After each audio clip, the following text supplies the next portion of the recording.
Bismillahirrahmanirrahim. Petisi Ulama untuk Demokrasi dan Keadilan Sosial, Lembaga Persahabatan Ormas Islam atau LPOI.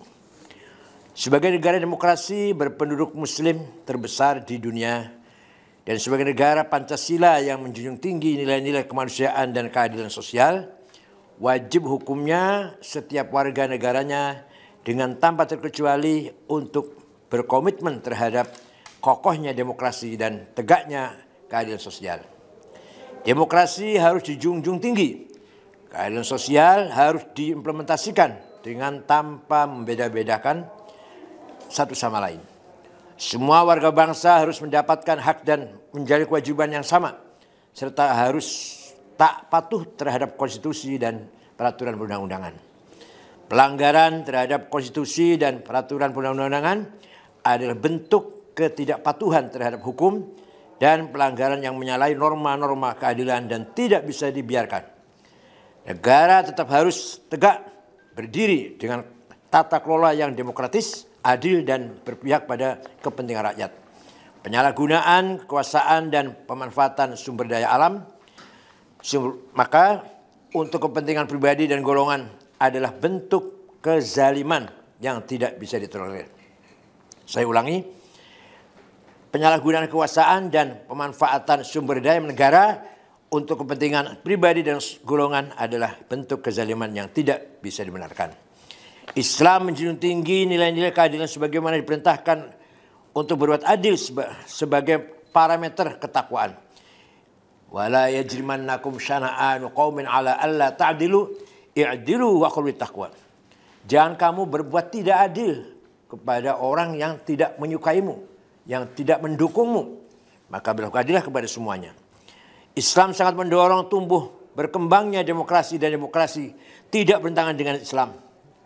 Sebagaimana perintah musyawarah dalam mengambil keputusan, wasyawirhum fil amr, fa idza azamta fatawakkal 'ala Allah, innallaha yuhibbul mutawakkilin. Hendaknya kamu sekalian selalu bermusyawarah dalam mengatasi persoalan. Islam mengutuk keras kewenangan, otoritarisme, sikap semena-mena dan semuanya merupakan tanda egoisme sendiri. Penegakan hukum dalam Islam adalah mandat kehidupan yang harus dijalani. Memberi peringatan dan kritik terhadap situasi sosial, terhadap realitas demokrasi dan kritik terhadap penyelenggara negara yang disinyalir tidak selaras dan atau menabrak konstitusi dan peraturan perundang-undangan adalah sikap yang tidak dilarang dalam Islam. Mengkritik merupakan manhajul naqd, manhajul jarhi wan naqd. Itu dibenarkan dalam Islam. Sejauh tetap menggunakan tata cara yang santun dan konstitusional. Rakyat tidak boleh dibungkam dan pemerintah tidak boleh anti kritik karena pemerintah adalah pelayan umat atau khadimul ummah. Keresahan sosial akibat ketimpangan demokrasi dan meluasnya praktek oligarki ekonomi, pelanggaran-pelanggaran konstitusional dan perundang-undangan yang menimbulkan kegaduhan rakyat nasional, berkembangnya praktek mafia hukum khususnya dalam konflik agraria, ketidaknetralan, pemihakan dan intervensi oknum penyelenggara negara dalam Pilpres 2024 telah menyeret pada kondisi kebangsaan yang prihatinkan, yang disinyalir mulai bergerak menuju ketidakteraturan sosial dan mengarah pada ketidakpatuhan sosial dan berpotensi chaos. Pembiaran terhadap kondisi tersebut sangat dilarang oleh Al-Quran, sangat dilarang oleh Al-Islam, qul haqq walau kana murra.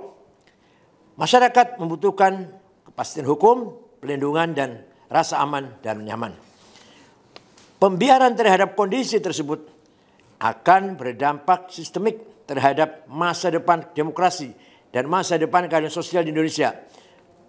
Mendasar pada hal tersebut di atas dengan niat hifdzuddin wad daulah, himayatul ra'iyah, himayatul sya'b wal ra'iyah, serta dengan spirit hubbul watan wal iman, semangat nasionalisme yang tinggi dengan dan atas nama cinta negara kesatuan Republik Indonesia. Dengan ini ulama-ulama Lembaga Persahabatan Ormas Islam memandang perlu menyerukan kepada seluruh umat seluruh warga bangsa dan para penyelenggara negara untuk bersama-sama berkomitmen. 1.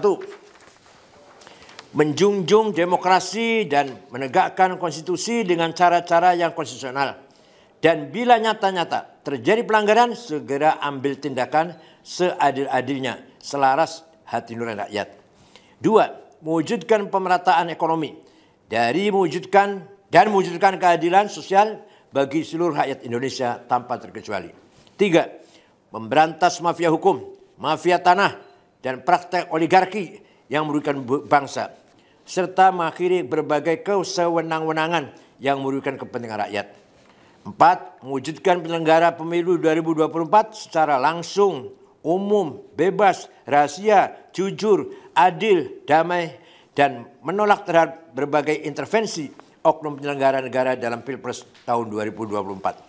Serta menyuruhkan untuk menghentikan pemihakan oknum-oknum penyelenggara negara terhadap salah satu pasangan calon presiden atau wakil presiden agar demokrasi dapat tegak dan pemilu bermartabat. 5. Menghentikan berbagai upaya penyalahgunaan kekuasaan dan atau pemanfaatan sumber daya alam untuk kepentingan pribadi dan oligarki dengan dalih apapun. 6. Mendukung berbagai upaya pemihakan terhadap masa depan dan wajib dan nasib rakyat dengan memberikan afirmasi, proteksi, dan fasilitasi lapangan kerja lebih luas, terjamin, dan berkelanjutan. Bukan hanya melanggengkan praktek pemberian bantuan yang hanya menimbulkan efek ketergantungan baru dan mudah diklaim sebagai bantuan personal dan atau kelompok tertentu. 7. Negara harus hadir untuk menegakkan demokrasi dan keadilan sosial. Penyelenggara negara tidak boleh anti kritik dan harus lebih tegas memberikan rasa keadilan, kepastian hukum, dan menjamin penyelenggaraan pemilu berjalan aman, damai, dan tanpa ada kecurangan. Negara tidak boleh kalah dengan siapapun. 8.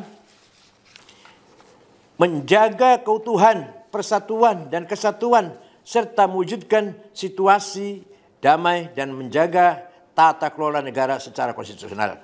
9. Mengajak seluruh umat, seluruh warga bangsa untuk menggunakan hak pilihnya secara cerdas dan menolak money politik, sekaligus menyerukan kepada semua umat untuk bersama-sama bermunajat kepada Allah Subhanahu wa taala agar bangsa dan negara Indonesia senantiasa aman, damai, makmur, dan sejahtera. Baldatun thayyibatun wa rabbun ghafur. Demikian petisi ulama untuk demokrasi dan keadilan sosial disepakati dan dikeluarkan sebagai gerakan moral, kritik sosial, dan advokasi keumatan demi dan untuk terwujudnya masa depan Indonesia yang lebih demokratis dan berkeadilan sosial. Mendasar pada pada hal tersebut, LPOI akan mengawal gerakan ini melalui organ Gerakan Sosial Demokrasi Muslim Indonesia atau Gersosdem Indonesia yang akan bergerak secara masif dan struktur di seluruh Indonesia.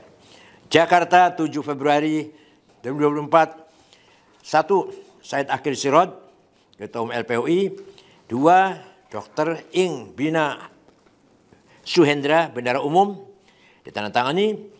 3. Denny Sanusi, Sekjen LPOI, ditandatangani. 4. Yusnar Yusuf, Profesor Yusnar Yusuf, Al-Wasliyah.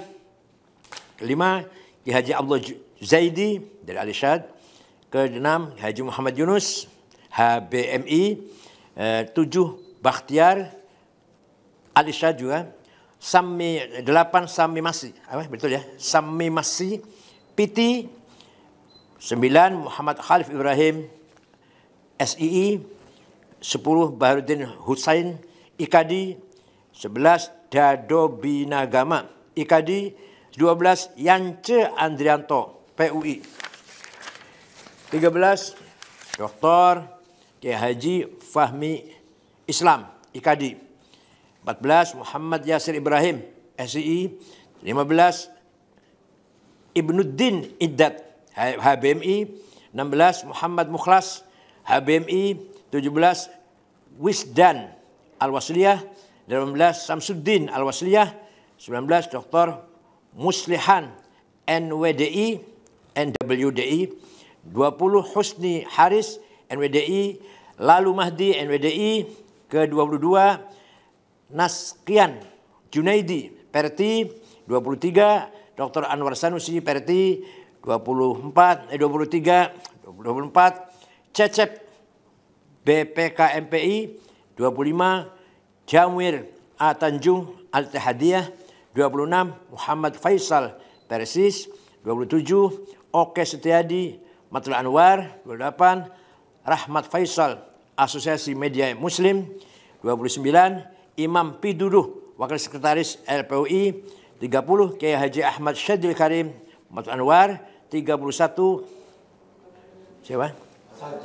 Sarjanuddin Al-Ittihadiyah, 32 Junaidi NWDI. Sekian, terima kasih. Wassalamualaikum warahmatullahi wabarakatuh.